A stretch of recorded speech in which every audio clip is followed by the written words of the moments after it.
Hi everyone, just a quick intro before we get started today. I actually gave you the wrong episode number during the show, and I want to make sure that you're tuning in to the correct show notes today.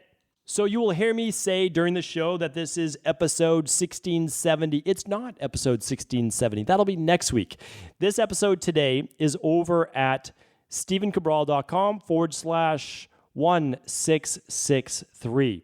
So if you want, head over today, right now, to stephencabral.com/1663 so that you don't get confused with the show where I begin to quote the wrong episode number.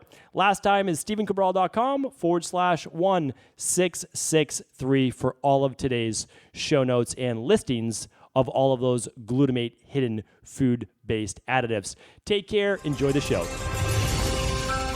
Welcome to the Cabral Concept, where board-certified naturopath and integrative health practitioner Dr. Stephen Cabral shares how he was diagnosed at the age of 17 with a life-altering illness and given no hope for recovery. It was only after studying and traveling all over the world did he discover how to combine ancient Ayurvedic healing practices with state-of-the-art naturopathic and functional medicine to fully rebalance the body and re-energize it with life. It's time to discover how to get well, lose weight, and finally feel alive again. And now, here's your host, Dr. Stephen Cabral.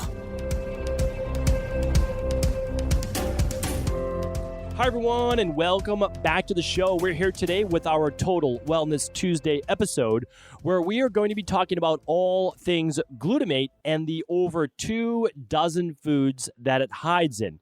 Glutamate could be even worse than high fructose corn syrup on what it does to your overall weight, but also nervous system, since it is a proven excitotoxin. We'll talk more about what that is in just a moment. But the reason why this topic came about today is because MSG is beginning to make a comeback. People are saying that it got a bad rap, which I'm going to share with you today could not be further from the truth. So it's one of those deceptive practices that the media wants you to believe because of all these big food industries and manufacturers, that they are essentially manufacturing their own truth, but it is not the truth. Because an excess in glutamate could end up as any one of these symptoms. So if you feel that you're experiencing any of the symptoms that I share with you right now, I want you to really take a good look at the foods that you're eating and also the labels, because these ingredients go way down on the label, and also they're used in fast food all the time. I'll share why that is in just a moment.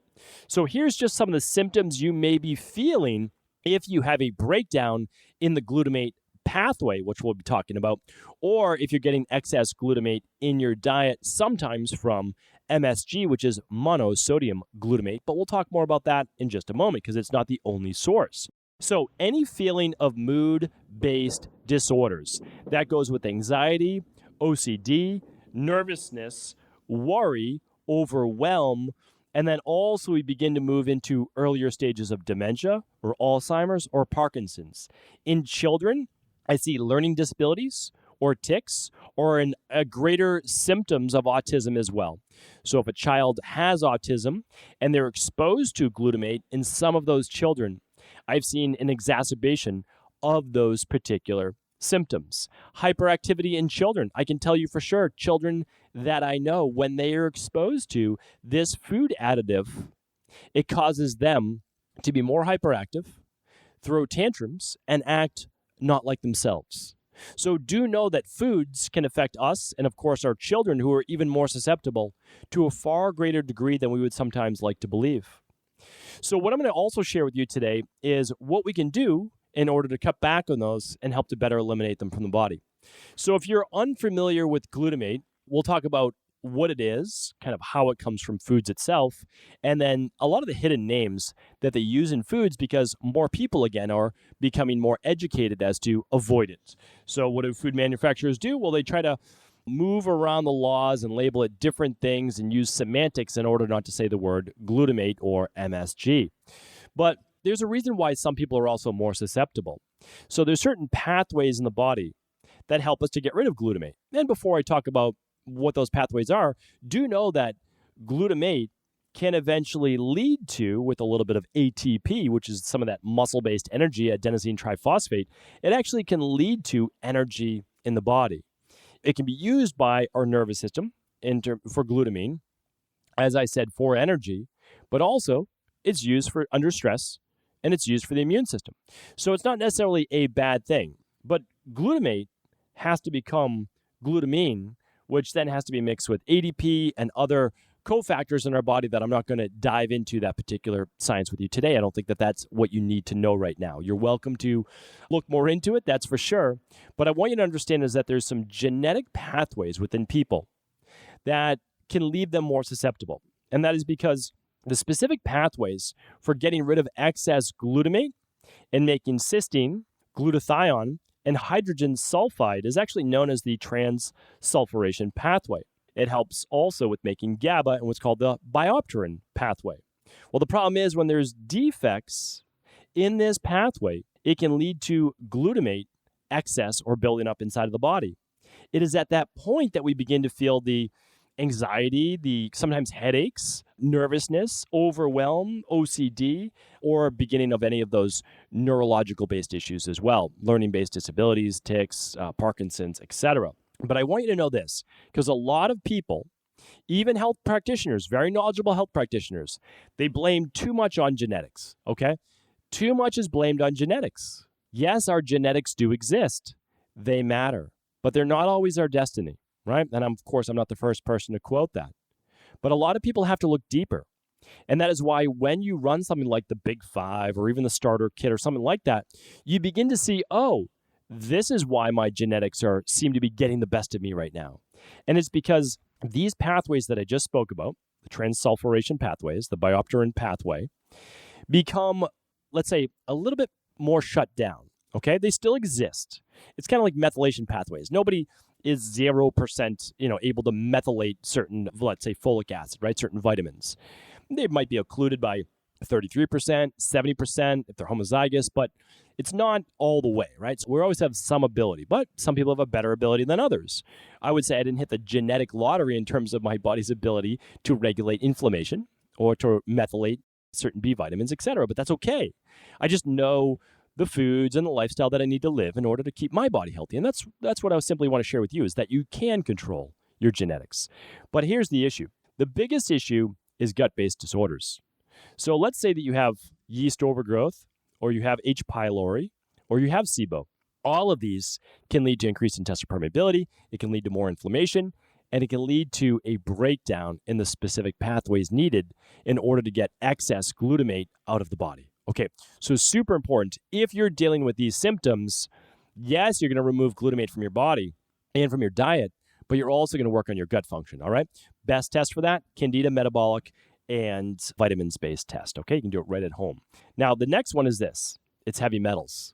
Again, you can work with your local functional medicine doctor, naturopathic doctor, integrative health practitioner, or you can order these tests right online as well at equilibriumnutrition.com. It's your choice, completely your choice. But if you do have heavy metals, we know that all the symptoms that I just named can also link back to heavy metals. That's why also running something like the starter kit will give you a good look at your minerals and metals as well, including heavy metals such as lead, arsenic, mercury, aluminum, etc. So it's great. You can do a more specific one as well. There's a heavy metal test, which is blood finger prick, as well as urine-based test. That's even more specific. Those are all great.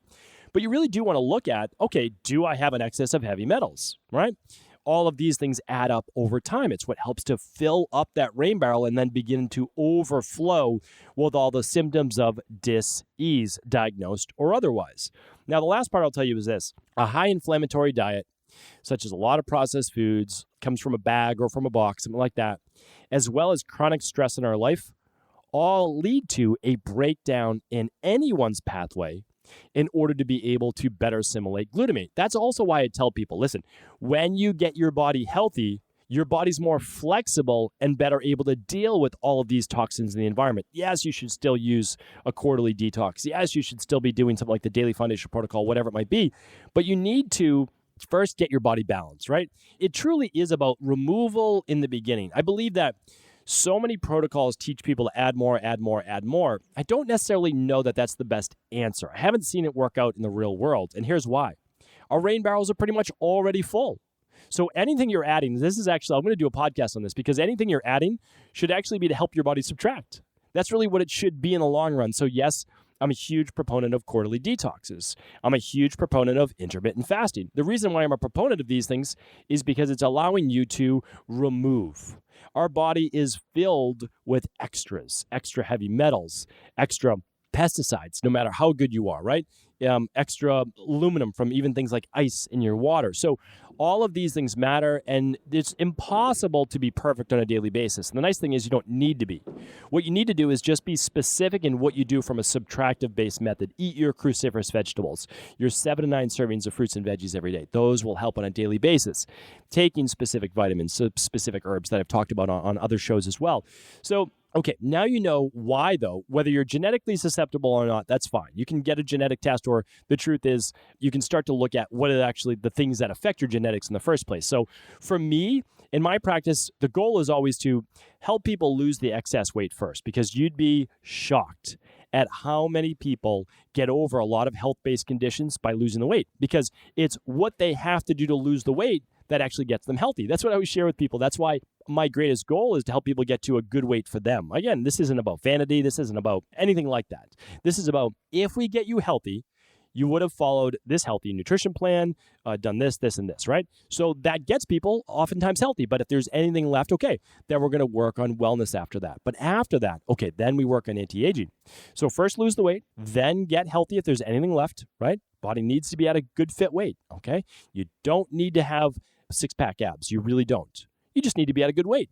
And then you're going to reverse any health-based issues, right? So you're going to get your body healthy. And then after that, okay, now we say you've earned the right to actually work on your anti-aging based formulas, right? So that's when you can start to look at deeper genetics, and you can start to look at all these things, because for the most part, your genetics are playing a factor that sit in the background all the time, but it is your current imbalances that are allowing for those genetic manifestations. And I just really wish that more practitioners understood that right there. I mean, such a deep, important issue. Okay, so now this glutamate, or monosodium glutamate, is used in foods to actually enhance the flavor. But there's much more to it than that, because it's not like, well, you know what else enhances flavor? Herbs and salt, right? Sea salt, things like that. Like, that enhances flavor. If you squeeze a little lime over something, a little bit of sea salt, well, you have a balance between sodium and potassium. That's going to add a lot of nice flavor. A little bit of olive oil. Those are all great things to do. So why add MSG? Well, there's much more to it than you would think. MSG is actually an excitotoxin. That means that it lights up receptors in the brain, which can very easily pass, that forces your body essentially to want more of that particular food. So it is a manufactured, unnatural flavor created in a lab, well, at least as an extract, that causes your desire for that particular taste to increase. So if they add it to any food, it's going to make it a whole lot more addictive. Do you see why now that the food industry may be using more and more of this and trying to hide the fact that they're doing so? It increases sales, right? I mean, that's what it does. It makes you want to go back for more of that thing. And we have many, many studies on this. They're published in the Journal of Psychiatry. One was published in Washington University School of Medicine, stating this: evidence is reviewed pertaining to excitatory neurotoxins. Excitotoxins, meaning neurotoxins means this: it's a toxin from the environment that affects the nervous system. That's what neurotoxin means. So if you see that, then that's what that means. Excitotoxin means this: it's a toxin that excites the nervous system or a particular part of the body in not a good way, right? So this goes on to say the most frequently encountered food excitotoxin is glutamate, which is commercially added to many foods despite evidence that it can freely penetrate certain brain regions and rapidly destroy neurons by hyperactivating the NMDA subtype of glutamate receptor. This is extremely important because when we're talking about Parkinson's disease, and we're talking about other brain-related issues, we can't be taking in foods that are destroying neurons, dementia, Parkinson's, etc. I mean, this is unbelievable that the food industry is allowed to continue to do these things, okay? And that was directly out of Washington University School of Medicine in the Journal of Neurotoxicity, and it was entitled Excitotoxins in Foods, and that was it. Okay, so now let's go over the different names that you may find these under in certain foods. And I'll try to link them up here today as well. So if you head over to stephencabral.com/1670, head over to stephencabral.com/1670, I will actually write the whole list into this page, okay? So usually, like when I give people my histamine list or things like that, there's essentially 3 columns for most things. The first column is the most detrimental to your health. And these are products that contain MSG, monosodium glutamate, or they contain what's called manufactured free glutamate. That's also referred to as MFG.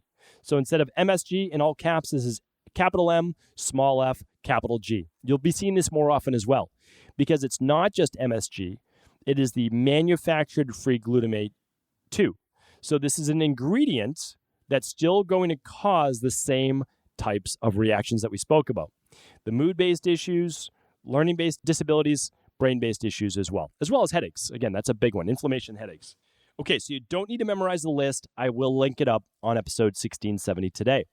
But here are the names. These are going to be potentially on many of the labels that you see. Boxed foods as well as bagged foods, essentially processed food.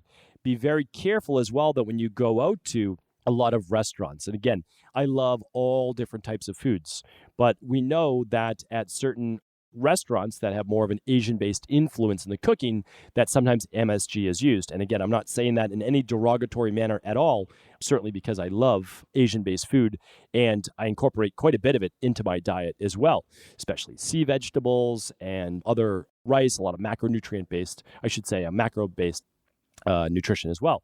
So let's go through the plan. All right, so the words that you want to look out for are glutamic acid, glutamate, monosodium glutamate, monopotassium glutamate, calcium glutamate, monoammonium glutamate, magnesium glutamate, natrium glutamate. Now, I just named basically a lot of minerals and items like that with glutamate after it, all right? So you're looking for that word glutamate or glutamic acid. Glutamine, keep in mind, glutamine is not the same as glutamate or glutamic acid. Glutamine is typically a byproduct afterwards as you're able to convert it properly from glutamate, okay? So again, keep in mind there is a big difference. All right, you're looking for anything hydrolyzed or hydrolyzed protein. Be very careful of that. I've talked about this in the past, but a lot of cheaper proteins or pre-made protein drinks contain hydrolyzed protein. Watch out for calcium caseinate, sodium caseinate. You'll also see those as well. Yeast extracts, torula extract, yeast-based additives, autolyzed yeast, gelatin, textured protein. How often do we see that in a lot of vegan-based foods? So let's be careful with that one. Whey proteins, whey protein concentrate, whey protein isolate. All right? Now, some of these are glutamine versus glutamate. There is a difference, but we do have to watch for that for the people that are sensitive, right? Some people aren't as sensitive, but if you are, let's potentially do a 21-day removal. If you feel much better and then you add the whey protein back in, all right, then you know that could be a trigger or not. Soy protein is a big one, right? Soy protein is not the same as, let's say, a GMO-free sprouted tofu, right? It's not the same. Soy protein is an extract from soy. Soy protein concentrate, soy protein isolate. Okay. Soy sauce extract. Enzymes from fermented-based foods, meaning not digestive-based enzymes, but let's say a yeast enzyme, right? Looking at that. And umami is another popular one sometimes as well. Okay, so those are ones that contain manufactured free glutamate. The next list is this. They often contain manufactured free glutamate. Not always, but often. So these ones we have to be just a little bit more cautious about. Carrageenan, this is one I've been preaching against for the last couple of years. This is a thickener added to many nut milks that we need to be careful for or just basically avoid. It is suspect right now that it may cause certain types of cancer as shown in laboratory rats that we want to stay away from. Okay, I believe it's colon cancer. Don't quote me on that. But we want to stay away from that, right? If we're looking for a healthier thickener, it would be something more like guar gum. All right, next up, certain types of broth. Any types are that says ultra pasteurized, certain oligodextrins, certain maltodextrins, certain natural flavors, certain barley malts, certain malted barley, brewer's yeast, pectin, malt extracts, and certain seasonings. Now, all of these, of course, do not necessarily mean that they contain glutamate or MFG or MSG. I mean, again, we can't just say that all the time because I know for sure many companies, including our own, that will use organic extracts, such as an organic apple extract that the FDA requires you to label as a natural flavor. That does not mean that it's GMO, and it certainly doesn't mean that it contains MSG. But what it is that the FDA, we play by the rules. And so with our company and many other, again, like Equilibrium Nutrition is a functional medicine nutritional supplement manufacturer. And there are other companies as well, like a Thorne or a Designs for Health, one of those. They play by the rules. And so, but I can tell you with ours is that we have a prerequisite. No GMOs in any of our products. No MSG in any of our products. No artificial flavors, no artificial colors. There's no way I'm putting that in my body. So again, this is the possibility list. So when you see that, it is possible that some of those maltodextrins or natural flavors or citric acids or anything like that could have MSG. So you just need to make sure that the manufacturer they're purchasing from doesn't use MSG, right? I don't want to throw any company under the bus, as they say, because they have a product that contains barley malt or a certain seasoning, right? I mean, think about how many seasonings are out there. If you add oregano and thyme and, a few other herbs together, well, that's a seasoning. That does not mean that it contains manufactured free glutamate. All right, but it just means, look, trust the company if they're trustable, if you know them, and then ask if it contains MSG. All right, so that's okay to do as well. Now, the last list are products that are typically free of glutamic acid. However, for people that are highly sensitive, they have to be careful with these foods. All right, it's just like our histamine list. You have to be careful if you're very sensitive. Most people won't be an issue, but if you're sensitive, then these are ones that you're going to have to eliminate for the first 21 days at least as well. Okay? Cornstarch, corn syrup, modified food starch. I'm always very careful when I see modified food starch. Oftentimes I'm thinking right away, that may have MSG. Okay? Be careful with that one. Lipolyzed butterfat, dextrose. Dextrose isn't necessarily bad at all. It's not necessarily bad, but could be an issue for people that are more sensitive right now. Rice syrup, brown rice syrup. Again, neither one of those bad. But if you're sensitive, well, we might remove those in the beginning. Milk powder, reduced fat milk, anything enriched. So this goes a lot of those breads out there that are vitamin enriched or they're pasteurized, those types of things you have to be careful with, right? Very, very careful. Annatto, vinegar, balsamic vinegar, and a lot of those dressings out there as well. So again, the last list that I named, some are okay products and some not. Like I don't think you'd be eating a whole lot of cornstarch, right? That's not the goal, or milk powder. Those certainly aren't health foods. But I just want to let you know, those aren't necessarily full of glutamates or glutamic acid, but it's possible that it'd be triggers for people who are sensitive to glutamate buildup in the body. Let's sum this up. Let's pull this all together. What this means for you is that if you're currently dealing with any type of mood-based disorder or headaches, mystery pain, some type of neurological issue, or early stages of brain-based dis-ease in the body, or you have a child that is having learning-based difficulties, they're on the autism spectrum, they have executive functioning disorder, whatever it might be, my first recommendation is always to lab test. If you can only run 2 labs, it would be the starter kit for sure. If you're able to run more, great. You can run more like the big 5, or you can run a specific heavy metal, whatever you feel is the best fit for you. I know that, again, I never want this to be feeling like you have to work just with Equilibrium Nutrition. You don't. You can work, again, with your local naturopathic doctor that specializes in this particular topic.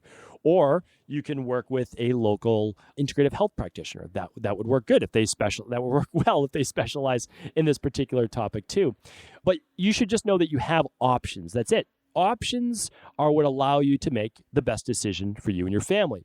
So what you want to do is you want to begin to assess first if there is an actual issue. If there's a gut overgrowth, okay, that's important to look at, or if there's any heavy metals, or if you're deficient in any way in the certain detox-based nutrients, some of which we stated today. So we'll want to look at those things, assess first. If not, we're going to want to begin right away with an elimination diet of all the products that I essentially just named on this particular list. Being very careful of the foods that you choose to eat out from the certain restaurants and stores, asking them if it is glutamate-free food or manufactured-free glutamate-free, or if it's monosodium glutamate-free, MSG-free. Those are all important to ask. Sometimes they'll tell you the truth and sometimes they won't. Sometimes restaurants won't even know, right? They'll use soy sauce and they're like, no, it's just soy sauce. Well, very likely contains a higher amount of glutamate. So my recommendation is the elimination diet. Of course, lab test first if you're able to find out if there's any type of gut-based issue, heavy metals, stress on the body in any way, and begin to eliminate that. And then what you can do is you can begin to, as I say, heal from the inside out, so that 3 months from now, 4 months from now, when you've rebalanced the gut, you've worked on stress, you've worked on the detox pathways, yes, your genetics never change, but the truth is now you're a whole lot more flexible, right? You have this internal flexibility so that if you're exposed to it just once in a while, it's most likely not going to cause as big a deal, or you'll actually be more in tune to it because your body will have created a new normal. It will be now at a healthier state of equilibrium or balance. So you'll be able to recognize, wow, this food is not good for me. It might be a so-called health food, but it's not healthy for me. And really, that's what it's all about. That's what personalized health and personalized medicine truly can be for you. So hopefully this topic was helpful. As always, if it was, please do feel free to share this show with anyone you believe it could serve. Before you go, I wanted to ask you this question. What if I could teach you in just a couple of hours how to transform your thyroid, hormones, adrenal, cholesterol, blood pressure, blood sugar, weight loss, energy, mood, brain, pregnancy, anti-aging, or many other health-related issues? After 20 years in private practice, after seeing and overseeing 250,000 client appointments, I sincerely feel I have the real-world data and have found the answer you've been searching for. So what I've done is spent hundreds of hours of my own time refining what you need to know in order to uncover your underlying root cause health issues and then begin to rebalance the body and bring it back to a state of robust health and wellness. I'm going to teach you exactly what I do in my private practice so you can understand how you got here and now what you need to do in order to heal.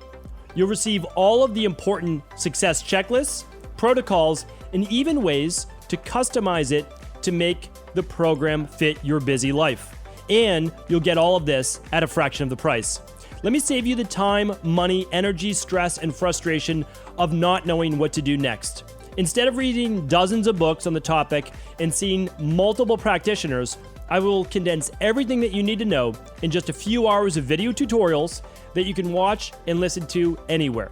Together, we will make this healing process an enjoyable one that you can take with you for the rest of your life. I wish you all of the best of health and happiness, and I hope to be able to guide you on your healing journey through my Health Results Accelerators. Simply choose the health imbalance you're currently suffering from, and by the end of today, you'll know what went wrong and how to get well again. I guarantee it.